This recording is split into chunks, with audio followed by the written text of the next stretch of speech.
Hello, everyone. Hopefully, my camera is working well, and we're gonna give this a shot once more. Just wanted to say hello. I wanted to come out here and share my ideas with you.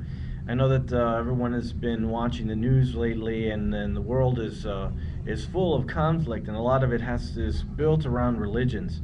And with all these religions, you'd think we'd be better off, and we're not.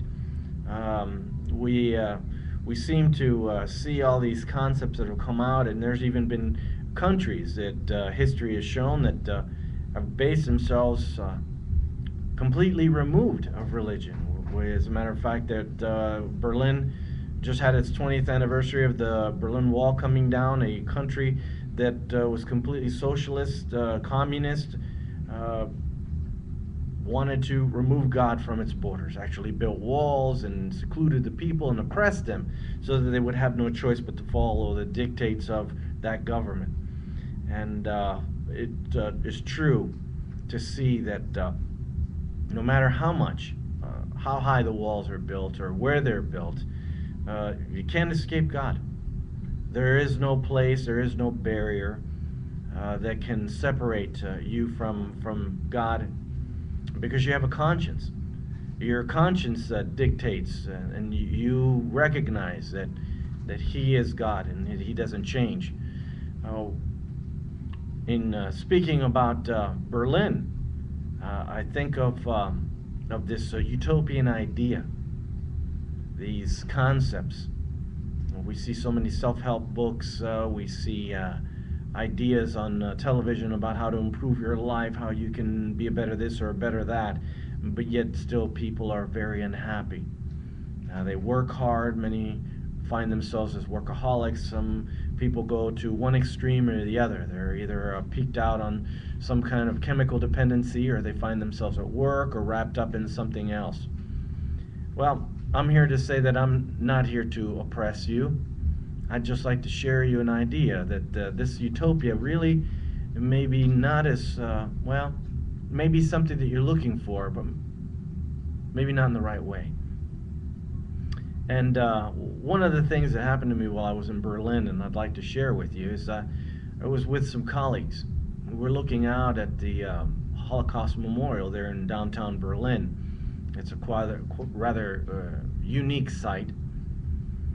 And they were commenting on how could a people create laws that would allow the government to legally exterminate other people because they didn't want them there.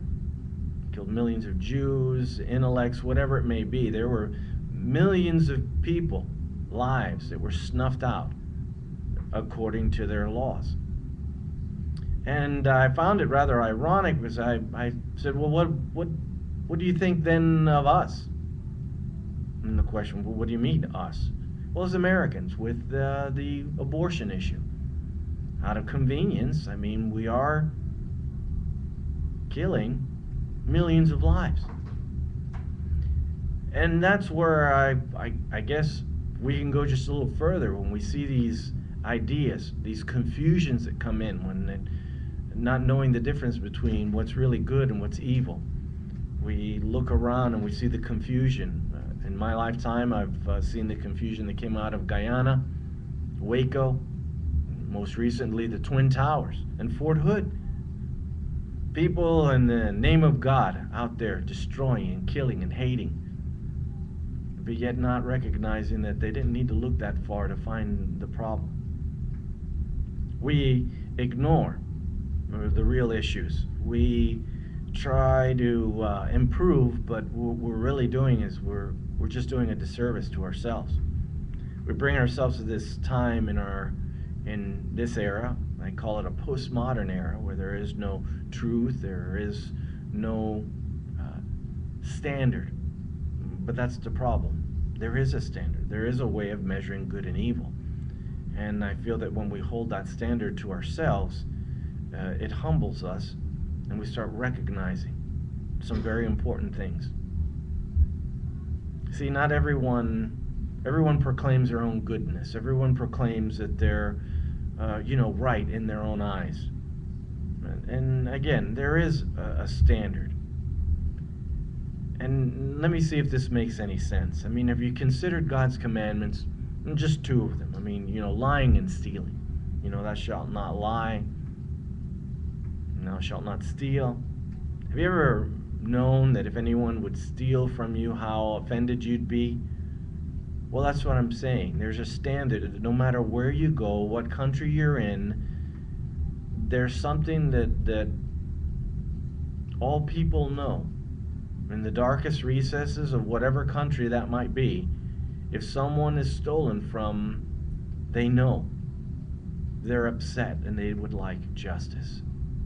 They want to be repaid. And even if they are repaid, there's still something else. Have you ever lied? It's the same thing. If someone's lied to you and broken that trust, then you realize that there's something missing. And when you consider these commandments that transcend basically from culture to culture and from country to country, there's a truth in there, because we've based our laws off of them, because we know it's not right to lie and steal. So I would say that that's something that comes from God, that's written on your heart, and that you know is true. You ever read or heard about the story that's read to us about the life of Adam and Eve? That they were told not to eat of the fruit of the knowledge of good and evil, and they chose to anyway. And as I read, it says that they took a fig leaf and they covered themselves, because then they knew that they were naked. Have you ever thought religion is like that? People realizing that they're missing something, and so what they do is they kind of get their own little fig leaf and they cover themselves up, and it still really doesn't work, so they just get angry. Well, I know that God's provided for you. He's provided for me, because I know that I've lied and I've stolen before. I'm not innocent. I'm not claiming my own goodness, because I know I'm not good. But I am here just to share with you that the reason there are so many things that are, as far as religion is concerned, that are people out there claiming their own righteousness, and they have nothing to be righteous about. See, not all religions are the same. They're very different. So I'd like you to consider that. I'd like you to consider that, because even though there have been so many forms of government, one thing will be true at the end: that God will look at you and me and know that we've tried everything possible here on this earth to be able to bring around this utopian idea, but it never came to pass. We had every opportunity, we had every form of government, either to oppress or to give complete freedom, but we abused every kind of it because we never acknowledged Him. And see, and that's what I'd like to say today, is that you have a conscience, you know you've broken God's standard, and there's only one way that that standard can be satisfied, and that's through the cross of Christ. There's a God who is holy, just, and righteous, and you can't just offer Him a bribe and say it's going to be okay by your good works. There's only one standard, and that's the cross. God paid for that price. He paid for it through Jesus, the Messiah. And now He wishes that you would just repent, put your trust and faith in Him, and then like that, you can be reborn, born of His Spirit, and be granted everlasting life. Because if not, well, there's only one other place left. That's hell and death. Eternal punishment, separated from God. It's the only right thing. It's the only right thing. Well, thank you for listening. I hope you all have a good day, and I'm looking forward to hearing back from you and your comments. Thank you very much. Bye.